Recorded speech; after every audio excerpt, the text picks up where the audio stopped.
So some companies hire a contractor, probably paying a day rate that makes them feel slightly sick, but then within a couple of weeks they start to ask the same question. Why does our internal team have more experience? And the answer in most cases is because you're comparing them to the wrong thing. Your permanent team have likely worked at your business 5, 7, 10 years, and they've been working on that product throughout that time. So of course they've got more product experience, but that's not why you hired the contractor. So let's talk through how you get the best out of a contract hire. Most of the time, a contractor will come into a business for one of three things. The first one is capacity. You've got too much work and not enough people. Secondly, it could be a capability gap. This could be a particular skill set that the business is lacking. And thirdly, a knowledge gap. This is someone that has done the thing that you need to do and can get you there quicker. And that's the point. You're not hiring a contractor because they know your business better than anyone else on day one. They've got a specific set of experience or skills that the business is currently lacking. One of the biggest mistakes I see companies make is expecting a contractor to arrive and perform better than the people you've had in your business for years. Like, that is just lazy thinking. Let's say you bring in a regulatory consultant that's done multiple FDA submissions. That doesn't suddenly mean that they've got more experience around your product, your design history,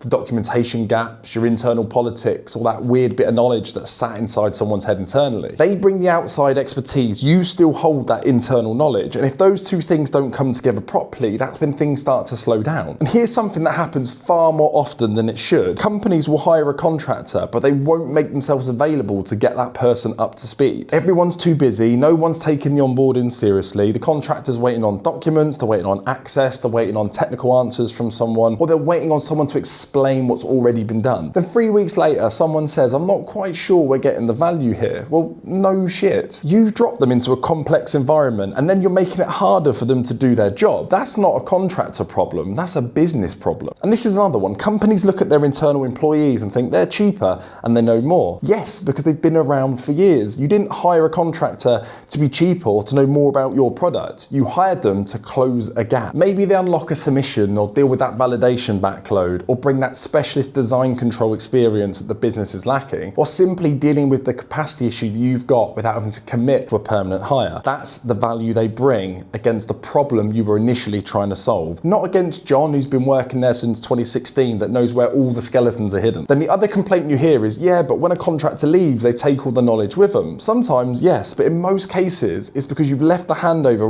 right until the last minute or not planned for it at all. If knowledge transfer only becomes a conversation in the final week, you've already messed up. You should be capturing decisions, documenting outputs, and making sure handover is part of the process from the beginning. Otherwise, you're relying on memory and goodwill and then acting surprised when useful knowledge walks out the door. If you want a contractor to be successful, here's a few things that you must do. Firstly, be absolutely clear on why you're bringing them in. Give them a proper scope. Make sure there's an internal owner. Make sure they've got access to the right people, the right systems, and the right documentation as soon as possible. And stop judging them that they should have 2 decades worth of company history in the first week. And if you do that, good contractors can be brilliant. They can take the pressure off your team. They can bring in that specialist knowledge. They can help you hit those deadlines and get the important work moving again. But they're not magic and they're not mind readers. And if you've ever looked at a contractor after a few weeks and thought, are we actually getting what we're paid for? Fair enough. But before you blame the contractor, ask a better question. Have we actually set this person up to succeed? Because more often than not, that's where the problem is. And if you're hiring contractors or you're currently using them, I've put together a practical guide called the Contractor Kickoff Plan. It covers how to brief them properly, onboard people quickly, support internally, and make sure knowledge does not leave the business when they go. You'll find it in the link below.